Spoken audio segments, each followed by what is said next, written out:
All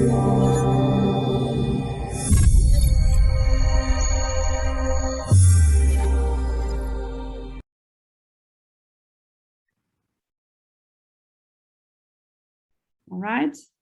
Okay, let's give 10 more seconds. How much of your potential do you use? All right, we have 18 participants. Okay, here we are. Results, can you see the results? Yes? No? All right. So very few people, under 20%. The vast majority would be around 40–50%, and some happy people above 70%, right? Okay, so let's stop this poll. So when we asked people, on average, they say 40%, which is very, very low, right? Now, let me ask you, what gets in the way of you fully realizing your potential? So take a pen and a piece of paper and think about what gets in your way. What prevents you from using your full potential in your life? What is it? Okay, so try to write as many things as you can. So what gets in the way? All right.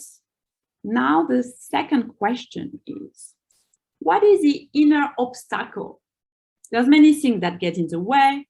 Maybe it's your boss, your company, but what is the inner obstacle that prevents you from reaching your full potential?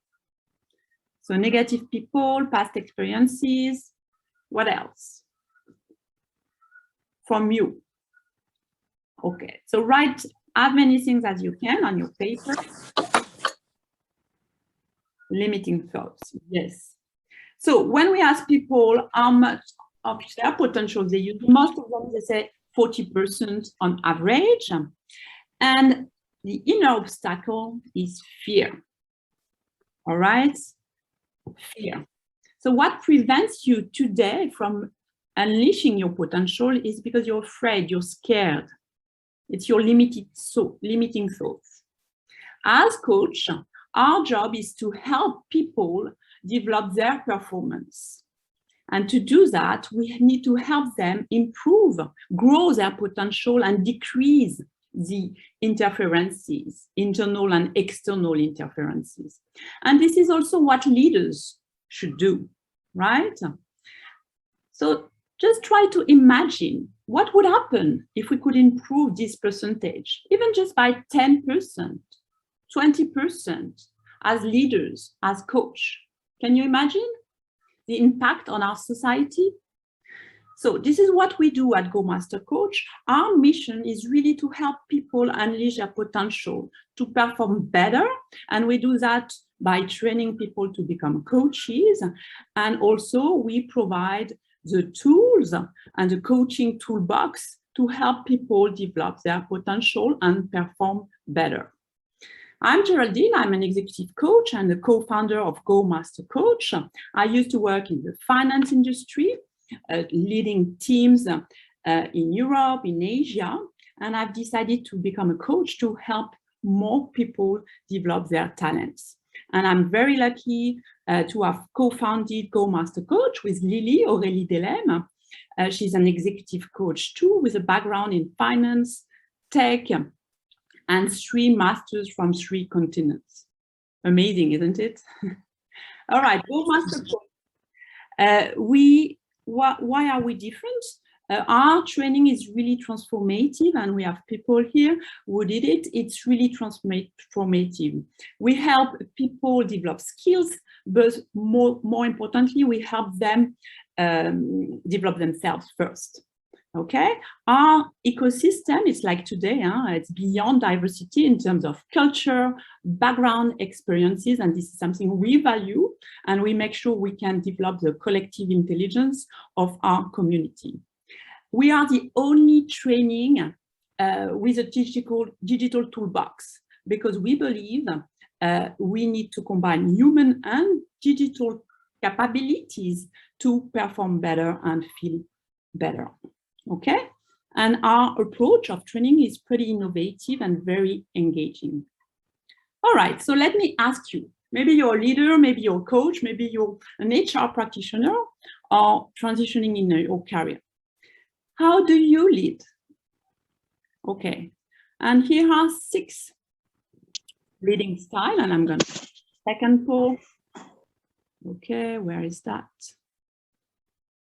Okay, actually, if you can do that, Fong, if you can help me. Okay, let me just. All right, stop sharing. Okay, I don't know where the poll is. All right, so let's go through the 6 leadership styles. This has been developed by, yes, here we are, by Daniel Goleman. So the first style is being an affiliative leader, meaning that you really promote people. You want harmony, and what matters to you are emotional bonds. The second one, the second style, leadership style, is about being a democratic leader. You value consensus through participation. Okay, you will always ask your people what they think, how they want to work. Third style is commanding. It's a bit old-fashioned, but you can still see this style in some industries. It's about, okay, do what I say. So fourth style is pace setting. It is high standard for performance. Do what I do, and quick. All right. Fifth style is about being a visionary. So you will mobilize people toward a vision. And sixth style is coaching. You help people develop themselves for the future. Okay, so what is your dominant leadership style? Obviously, they are not mutually exclusive. And sometimes you need to be commanding. Sometimes you need more visionary. But what is your dominant style? Okay, so let's wait 10 more seconds. I guess there's a huge bias here because we have lots of coaches around, right? So here are the results. Can you see the results? Yes. All right, so obviously there's a huge bias. I just wanted to know what's your style. I think there's plenty of coaches today. So the dominant style tonight is coaching, but we also have some affiliative leader and democratic leaders. All right. Okay, so let's move to the next slide. Whatever your leadership style is, many surveys and recent surveys have shown that coaching is a top desired skill for leaders. You might lead democratically, you might lead with a more affiliative style. It's very important that you develop coaching skills. And do you know what makes a great manager? According to Google, they looked at all their top managers and look at the top criteria. The number one is to be a good coach. So coaching is definitely a requirement today to lead. But what does it mean to coach? What does it mean? And I coach many leaders. I coach founders, entrepreneurs, leaders. I also coach people transitioning from individual contributor to managers. And many of them say, yeah, I know how to coach. I coach my team every day. But actually, most managers don't know how to coach people, although they think they're pretty good at it. And it's not me saying that.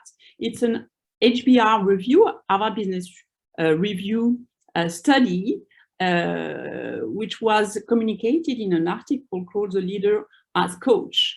And when they compare how leaders perceive their coaching skills to what their employees think about their leaders' coaching skills, there's a huge gap. So what is coaching? Let's clarify this point first. Where do you think coaching is on this matrix? Many of you know it, right? Many of you. Is it 1, 2, 3, 4? You can answer in the chat. Is it focused on telling or asking? Is it more focused on problems or solutions? What do you guys think? So Alistair is saying 2. How about you guys? 2, 2. All right, yes. It's very important to make sure people understand. And whenever I have a new client, I will just share this matrix. This is coaching is about asking, is about helping people find their own solutions. Okay? So here we are coaching, and many people think they coach, but they mentor. They don't coach, they mentor. They share expertise, advice. This is not coaching, this is mentoring. So coaching is about asking, is about helping people find their own solution. Mentoring is more about telling, sharing expertise, sharing knowledge. Consulting is helping people resolving problems, basically. And counseling is more focused on the problems and the past to help people feel better in the present. Okay? So now let's look at the ICF definition. Coaching is partnering with clients in a thought-provoking and creative process that inspires them to maximize their potential. All right, let's go back to our leaders. You might be a leader, you might be a coach. When you are a leader, you have to wear different hats. You have to be a coach, you have to be a mentor, you have to be a consultant. The question is when to be a coach, when to be a mentor, when to be a consultant. There's no very clear answer on this one. It depends on many factors, but we can tell you that if your employee is struggling with confidence, with focus, motivation, drive, or maybe bandwidth, then coaching could be the answer. However, if your employee needs to develop technical skills, abilities, coaching is certainly not the answer. You will not coach someone to learn how to create a budget, right? You will not coach someone to develop digital marketing skills at the beginning, I mean, okay? So, and obviously coaching is really helpful to boost the confidence of your employee. It's helpful to help them define their career development plan. It's helpful when you do annual evaluation processes as well. All right, so now how to know when to coach or not to coach. Sometimes you can blend the 2 approaches as well, or the 2, 3, or 4 approaches. Here, for instance, as a leader, you can blend mentoring and coaching. So, Emma, when I was in your position, I needed to develop more perseverance and resilience. That shift helped me a lot. This is mentoring. How do you think you could become more resilient? This is coaching. All right, now let's move to the 5 seismic shifts leaders should do to embrace coaching in their leadership positions. This is what we're going to cover today. Any questions so far? Feel free to interrupt. Feel free to comment and unmute yourself if you want to speak. All right. First one is from mentoring to coaching. And if you're a coach, you know how difficult it is to shift your mind. Oh, Moto is asking a question. Please go ahead. Moto? Moto Plus? All right. Just maybe write it in the chat and we'll see if we cover it now or later on. All right, let's focus to how to move from mentoring to coaching. So mentoring is more giving solutions. You give a fish, okay, to someone who's starving. And coaching is offering a fishing rod, okay? So it's a very simple visual to understand the difference, okay? And it's very difficult for a leader to shift from giving a fish to offering a fishing rod. The first question is why? Why is it so difficult? First of all, it's because we are problem solvers. We are used to solve problems from the very, from our brain is designed like that, right? But let's look at two different cases, junior leaders and senior leaders. Why is it so difficult for junior leaders to embrace a coaching mindset? It is very difficult for them because they rely on their technical skills that made them star performers, right? So if you coach new managers, be really aware of that. It's very difficult to let go your technical skills, your knowledge, and you don't want to let go of it, but you need to let go this mindset, right? And you need to trust and delegate more. So coach people help new managers move from being an individual contributor to being a manager. How about senior leaders?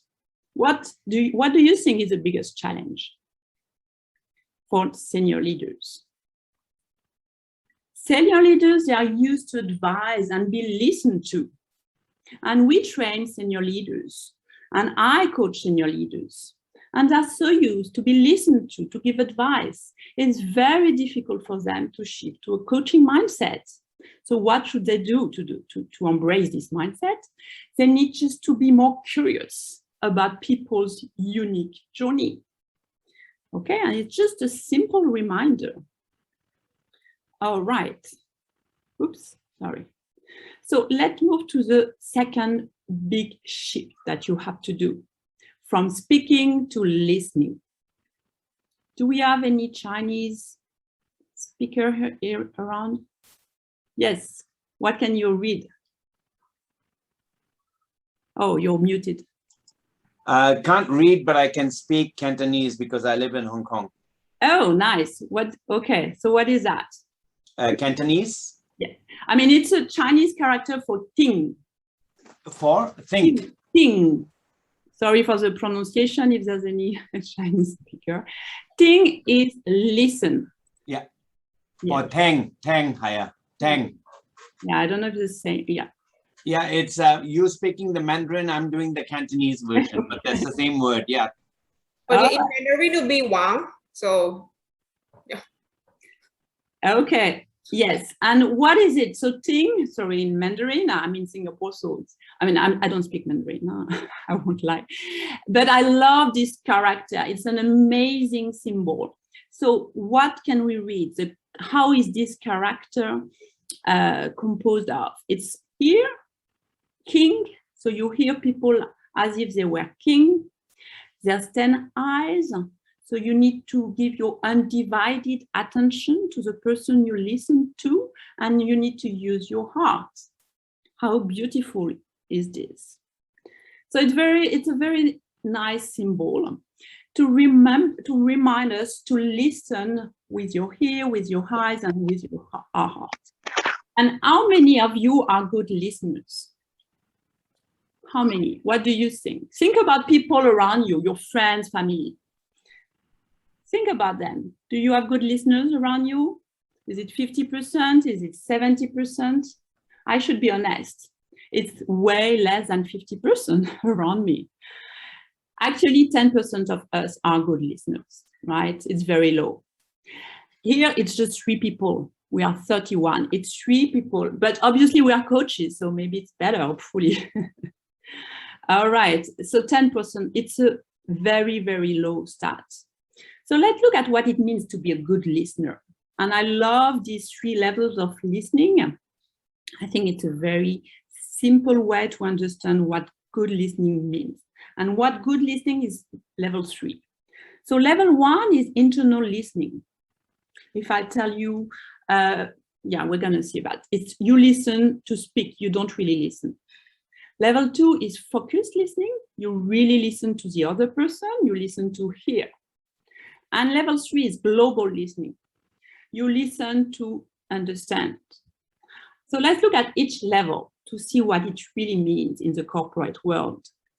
So for instance, this lady in white is sharing with her colleague, I will tell my boss, my manager, that I deserve a raise. I think I've done a great year. What do you think if she's at level 1, the lady in yellow, what's in her mind?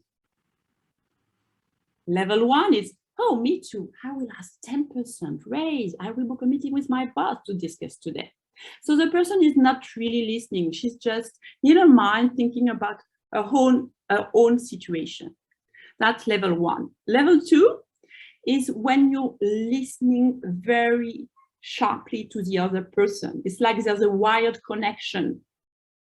You show great empathy, you collaborate. You say, okay, I have time for you. You listen to the words and you look at the body language. As a coach, as a leader, we should be at least at level 2 when we listen to our people. How about level 3? It's not easy to reach and you need to practice. It's like a brain muscle. You need to practice every day. So level 3 is like you listen with all your senses, right? You have a soft focus. You can see energy shifts. You can capture emotions, okay? And it gives you access to your intuition. And it's extremely powerful. What you need to do to move from level 1 to level 2, it's very easy. It's just your motivation.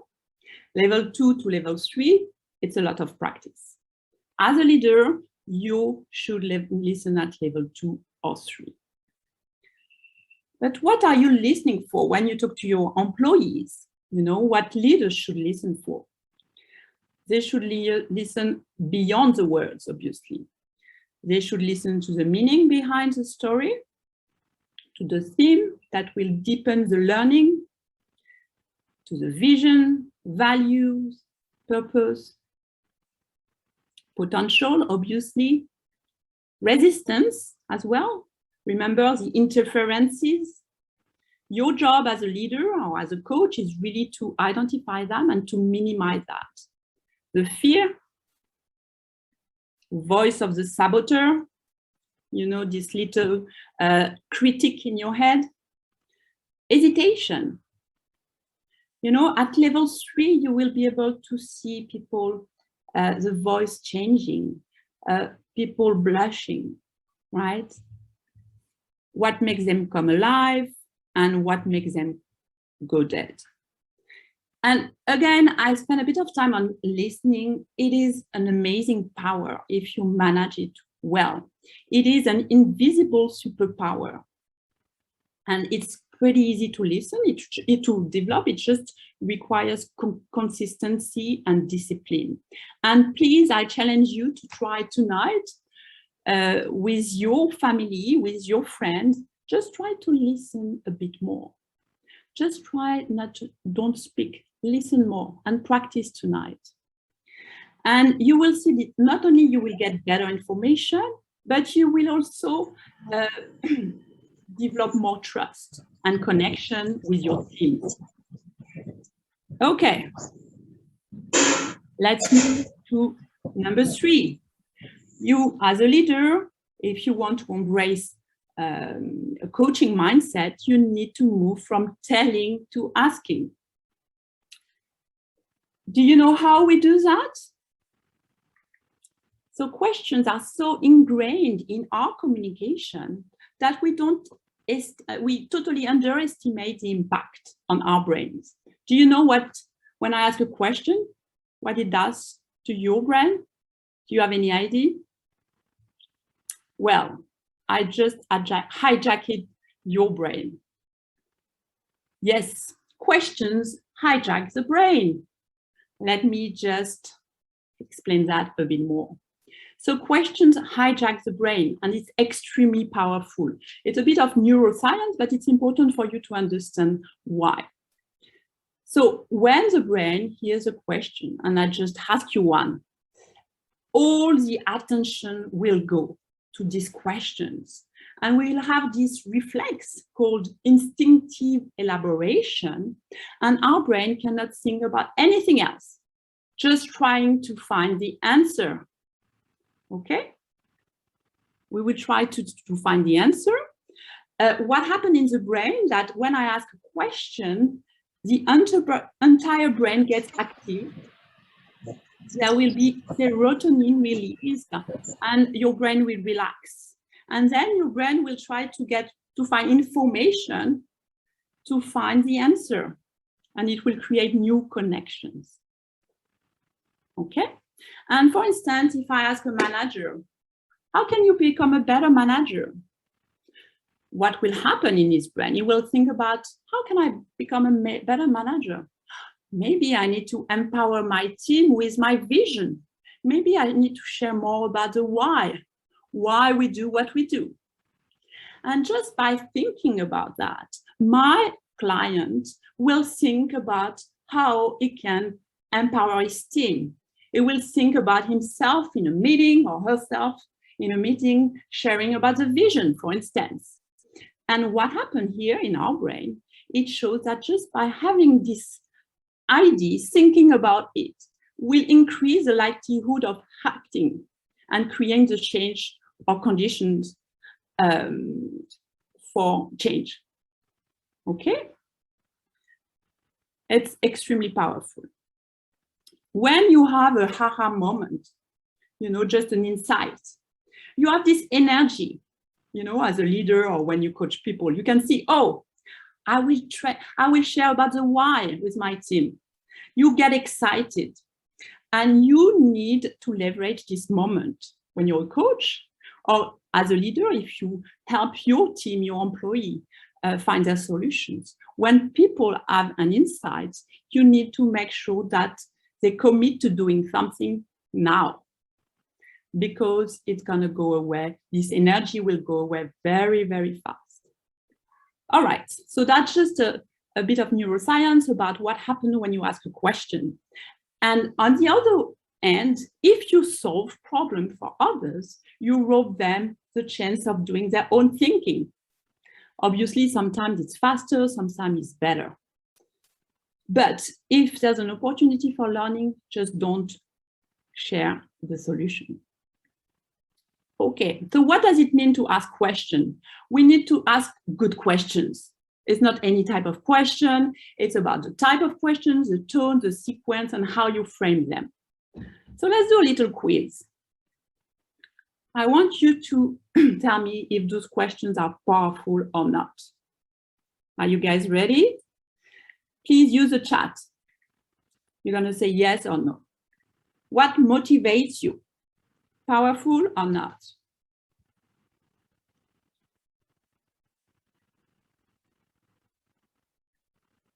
Okay, no answer. Oh yeah, sorry. No, oh, wow. Average, okay. All right, interesting. So it's a very powerful question. You will think about your motivations. It's powerful. What are your strengths? Powerful or not? Yes, it is. And we're going to define powerful question after that. Are you happy with the results? What do you think? No, it's not a powerful question. It's a yes/no question. It is not. Okay, can your team become more innovative?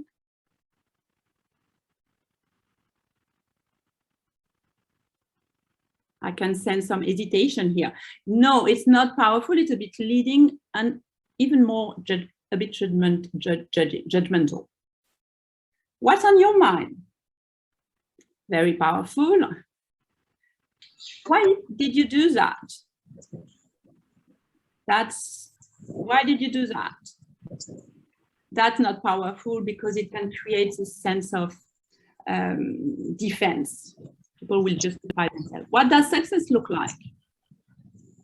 It's my favorite question. You should ask this one all the time with if you're a leader, with your employees. So what does success look like for this project? What does success look like for your career? Just ask it all the time. Someone is unmute. Please mute yourself, guys. What could you do to have more satisfaction in this area?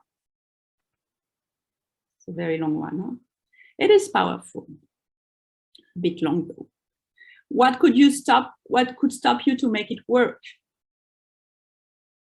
Yes, it is powerful. We need to identify obstacles, huh? And if you're a leader, you need to make sure that you understand what's preventing your stuff. Who do you need to be? I would not use that as a leader. I would use that as a coach. What else? Of course, it is a powerful question. One of the best. How can you become a better leader?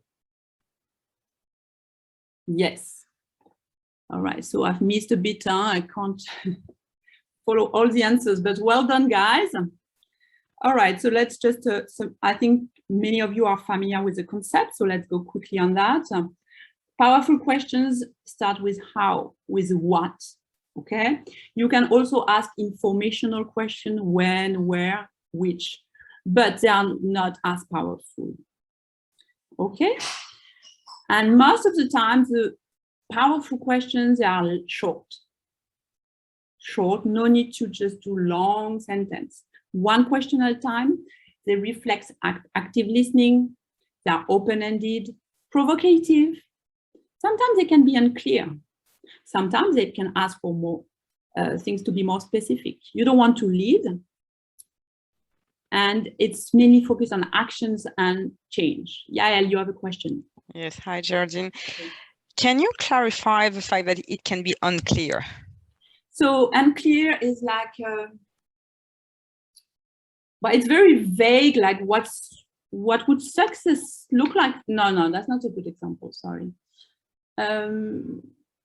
What do you, I don't have so yeah, it's a very ambiguous, I don't have an example in mind. It's sometimes you don't want to be too precise in your question on one specific topic so that the person will pick a theme that they want. Mm. And what's the impact to you? Yeah, it could be a good one. Exactly. That's a good one. Thank you, Arby. I'm glad you did an amazing training. All right, successful people ask better questions. And as a result, they get better answers. That's as simple as that. But we tend to forget it, right? And again, that's kind of common sense, but it's very difficult to apply and you have to practice and practice again. And as for leaders, you really need to help them practice being more curious, asking more powerful questions. Now, let's move to the fourth point, from instructions to conversation. And I want to have a conversation with you guys. Obviously, I can't talk to 30 people, but let's imagine we're having this conversation one-on-one. So let me ask you a question, and please take a pen and a paper. What leader would you like to become? So just try to think. What leader would you like to become? And this is a question I always ask my clients. What leader would you like to become? Would you like to become a visionary leader, to work more on your strategy, long-term plan? Would you like to be a very engaging leader? So try to write as many things as you can. Inclusive and inspiring. What does it mean, inclusive and inspiring? I want you to see yourself in terms of behaviors. What do you mean by that? Try to go further. What does it mean in terms of behaviors? What does it mean in 6 months' time? Being inclusive, more inclusive, maybe. How will you know you're inclusive leader? All right, second question. How do you lead today? So we know how, let's say, I want to become a visionary leader. In 1 year time, I want to be able to share my vision with my team, to say why we're doing what we're doing. This is something I want to do, to have a clearer vision for the next 5 years, for instance. How do I lead today? Today, I'm just focused on operational tasks. I delegate some of my tasks, but not. How about you guys? How do you lead today? What is your leadership style today? Maybe you've already where you want to be, and that's great. But that's rarely the case. So this is what I try to understand with my client. How do you lead today? How does your leadership style look like on a daily basis? What would your staff, your employees, tell me about your leadership style today? And usually I conduct a 360 to understand how they lead. Okay, let's move to the third question. How can you become the leader you want to be? So 1 is the goal, who we want to become. 2 is where we are. How can you move to where you are now to where you want to be? So for me, I said, I want to be a visionary leader. So I need to work on my vision. I need to step back. I need to take time in my agenda, in my daily, every day, just maybe 1 hour to think about my vision and to communicate it more. This is how I can become a visionary leader. How about you guys? How can you become the leader you want to be? What are the very first steps? For me, if I want to become a visionary leader, I need just to put 1 hour tomorrow and just think about my vision for the next 2 years. And I will do it. That's what I'm going to do. How about you guys? So we are having a conversation. This is a type of conversation you can have with your employees, with your clients. Have you recognized it? Who has recognized this conversation? It's a GROW conversation. We're using the GROW model. Okay, the GROW is the most famous coaching model, and it's used a lot in the corporate world by leaders, by managers, and it's also used by coaches. So the G is the first step, the goal. What do you want? Where do you want to go? I want to become a visionary leader. Reality. Well, today I focus on operational tasks. This is my reality. What are the options? How can you become a visionary leader? We didn't talk about obstacles. And next, way forward. Well, I will take some time tomorrow. So this is a GROW model. So this is a model every manager, every leader should know. It's extremely powerful. And you can have a 10-minute coaching conversation just to discuss about a project, or you can have a 1-hour conversation to discuss about your career development plan. Obviously, you don't have to follow the sequence. You can go back and forth and jump. It doesn't have to be too rigid. And just for you to make sure you remember the GROW model, let's go on a journey together. So if you're in Singapore, or if you use a Grab, you can open your Grab. So you look at your Grab, and what is the first question you ask? Like Uber. The first question is, where would you like to go? All right. I want to go to work because I want to become a visionary leader and I have a lot of work to do. What's your reality? Well, I'm at home now, okay? I'm not doing much at home. So now this next question is, what are your options? Okay, I can take a premium, I can take just Grab, but actually I can also take my bicycle. You need to think outside of the box. Don't look at the first ideas that comes to your mind. Just think a bit further. All right, and then you decide. You decide to move. You decide to do the first step to reach your goal. So this is a GROW model. G is for what do you want. R is where you are. O is how you want to move and what are your options. At this stage, you don't look at the quality, you look at the quantity. And then you pick one of them and it's your way forward. Oops, sorry. That was the fourth shift. Now, let's move to the fifth shift. From weaknesses to strength. So I'm a Gallup Strengths coach, and I'm a strong believer of positive psychology and the fact that we should focus on strengths more than weaknesses. But why? Why is it so important to know you and your people's strengths? Well, it's very important because according to Gallup, people who use their strengths every day are 3 times more likely to have an excellent quality of life and 6 times more likely to be engaged at work. That's big numbers, right? Big multipliers. And that's great because there's been a big shift in the past 2 decades from focused on weaknesses to a focus on strengths. It's still not where it should be, but people are really helping people develop more focusing on strengths rather than weaknesses. Well, it depends on which industry you are, but there's been a huge shift. So let's look at the case studies. These were 2 of my clients, 2 leaders. They have nothing, they don't know each other, nothing in common, but they hired me a year ago, more or less at the same time. And they had the same challenge. I want to empower my team, but I'm struggling. And I have this project to deliver. How can I do that?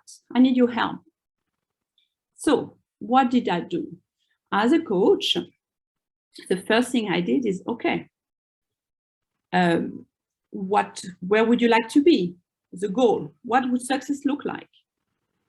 Okay, so for John is, yeah, I want my team to be really engaged. I want them to believe in the idea, in the project, in the vision, and to execute as we have planned.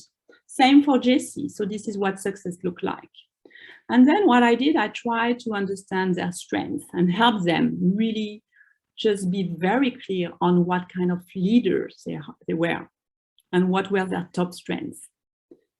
And here we are, after some sessions with John, we realized that John was really good at communicating, lots of empathy, great listening skills, very analytical, and a doer.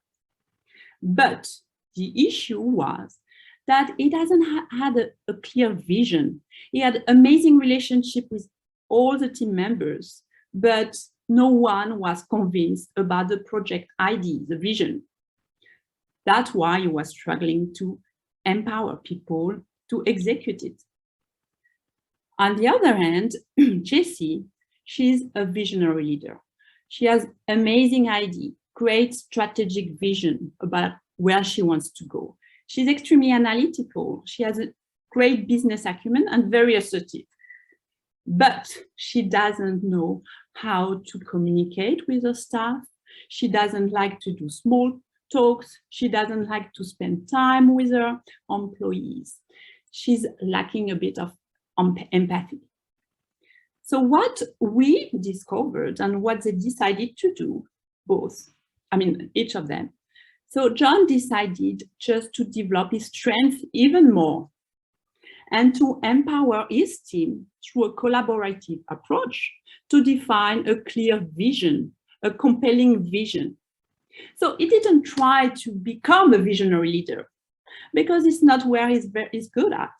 But instead, he decided to leverage his strength even more and to empower people to define the vision within. And Jessie, what did she do? She decided to work a bit more on her vision and to make sure that people were very inspired by her vision. And as a consequence, they become more engaged. And she decided as well to empower one person in her team to be in charge of the cohesion, the communication. Of course, she worked a bit on her communication and relationship and trust, but she spent a lot of time on her vision.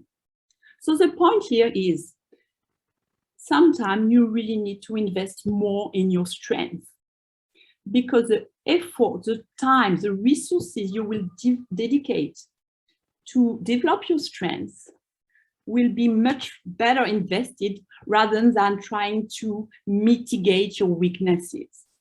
And I'm not saying that you don't need to work on your weaknesses, but you need to lead with your authentic style. All right, I hope this is clear. And this is a shift that many leaders, many managers need to do, because sometimes when I ask the people I coach, I say, okay, tell me, what are the top 3 strengths of each of your employees, and they struggle. They struggle just being very clear on their people's strengths. And then when I ask, okay, what are the drivers? What motivates your people? They don't know at all. I mean, not know, but they are not very clear. So as a leader, you need to really understand your people's strengths and your people drivers. All right, so let's go. Because everybody's a genius, but if you judge a fish by its ability to climb a tree, it will live its whole life believing that it is stupid. This is attributed to Einstein. I'm not 100% sure. So those are different ways to help people find their strengths. You can ask questions. You can ask people to say, okay, what was your biggest accomplishment this year? Okay, I sold a big contract to a company and a big coaching contract to a company. Which strengths did you use to make it a success? So this is a very powerful way to help people uncover their strengths, and leaders can do that with their team as well. Oh yes, you did great with this project. How did you manage to succeed? Which strengths, which skills did you use? And it will help people feel more confident and be more engaged and more motivated. You can also do 360 assessment and try to understand when people are in the zone. All right, we are reaching the end of this webinar. So let's recap. So there's 5 seismic shifts leaders need to do to embrace a coaching mindset. The first one is to shift from mentoring to coaching when needed. Second one is to stop speaking so much and listening much more. Third is asking powerful questions, and not any kind of question, very powerful one. Fourth is being able to have coaching conversation. You can use the GROW model, which is an amazing model. You need to be flexible with the 4 stages. And fifth is really focusing much more on strengths, your own strengths first than weaknesses. All right, so what we do at GoMasterCoach, we help coaches and leaders climb the ladder of learning. So let me just go through these 4 steps. Many people, they don't know about coaching. And we have many people joining the training, many leaders, they join and they think they know how to coach. But after the first 3-4 hours, they say, oh, actually, I didn't know. And they are unconscious. They were unconscious about their incompetence. They don't know what you don't know. But then they realize, oh, wow, I really like this skill. And they become conscious that they're incompetent. And that's okay.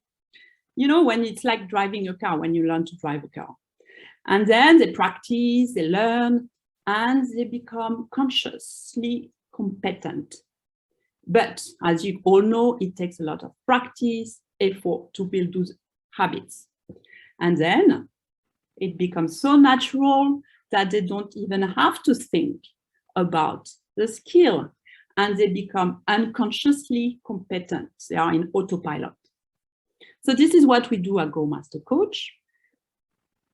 Next webinar is on neuroscience. Feel free to join if you want. I promise there won't be any technical issues. And if you are interested by our coaching certification program or coaching workshops, feel free to connect with us. So this is my WhatsApp number. This is info@GoMasterCoach, our email address. So send us an email now or later if you want to learn more. Now let's take some questions, comments. I hope I didn't rush too much.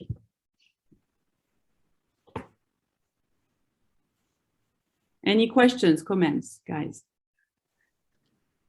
What are your key takeaways? if any?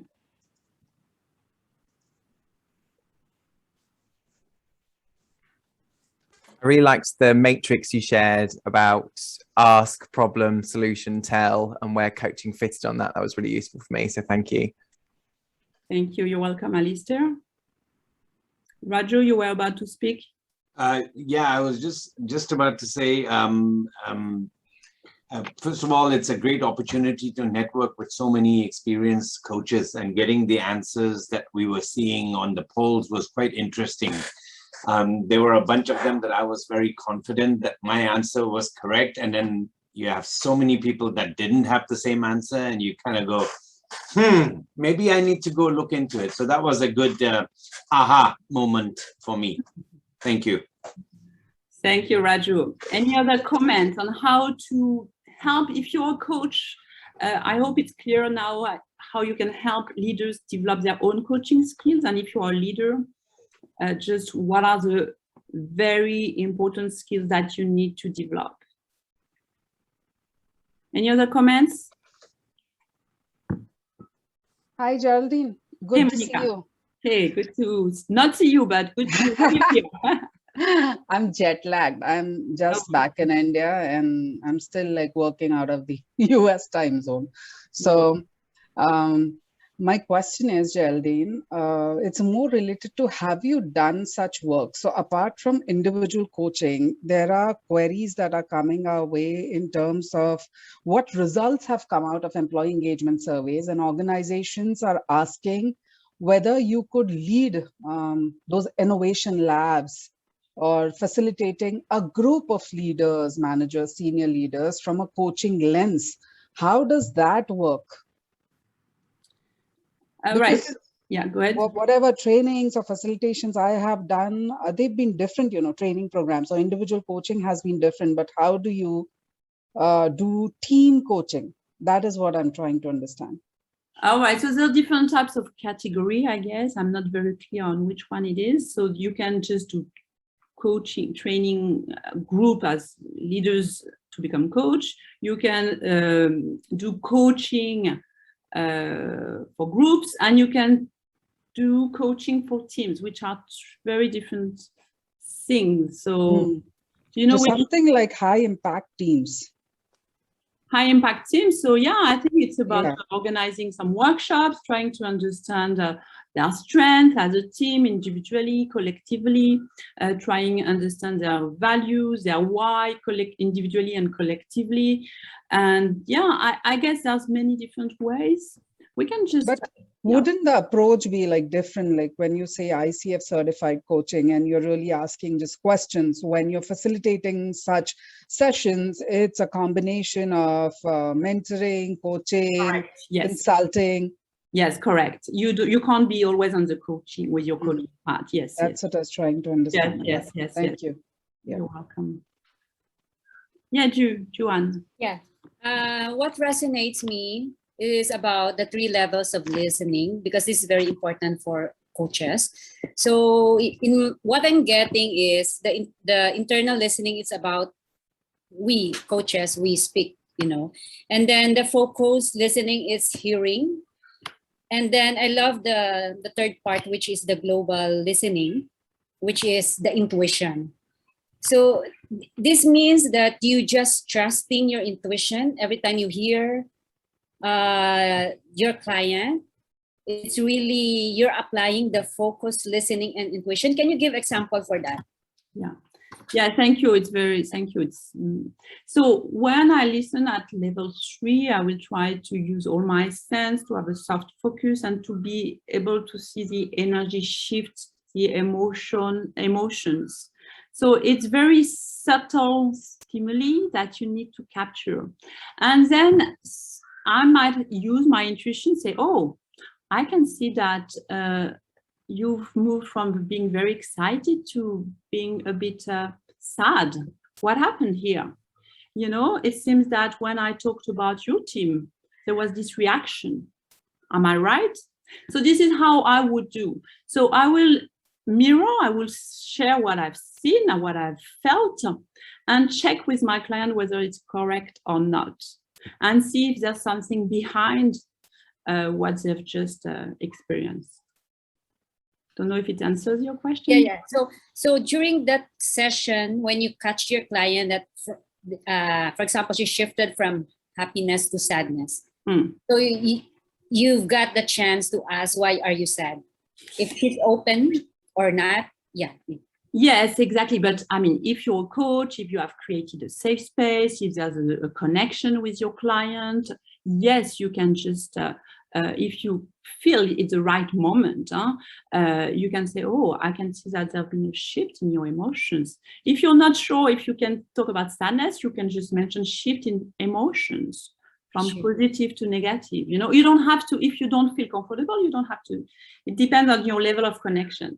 But if you want to reach this level, just to capture this emotion, you need to be very present. And this is what we meant by level 3. To be in the moment, to be totally mindful. Yeah. Thank you so much for that, for sharing. No worries. Yeah. Geraldine, your slides keep on getting better every time I join. Thank you. This is thank you very much. I appreciate, because each time I do a webinar, I will work and rework it. So it takes lots of time. But yes, we developing. Thanks, Monica. You're always kind, always. Monica, she's a coach, and she's always the one who will help people feel good and focus on their strengths. So thank you, Monica, for that. You're most welcome. You deserve it. Thanks. Do we have another question maybe before we close this webinar? Okay.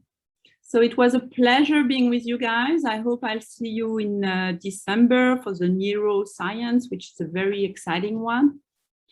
Yeah, feel free to connect with us on LinkedIn, via WhatsApp or by email. Okay.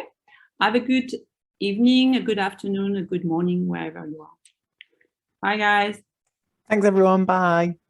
Thank you. Thank you. Thank you. Have a good evening. Bye. Bye.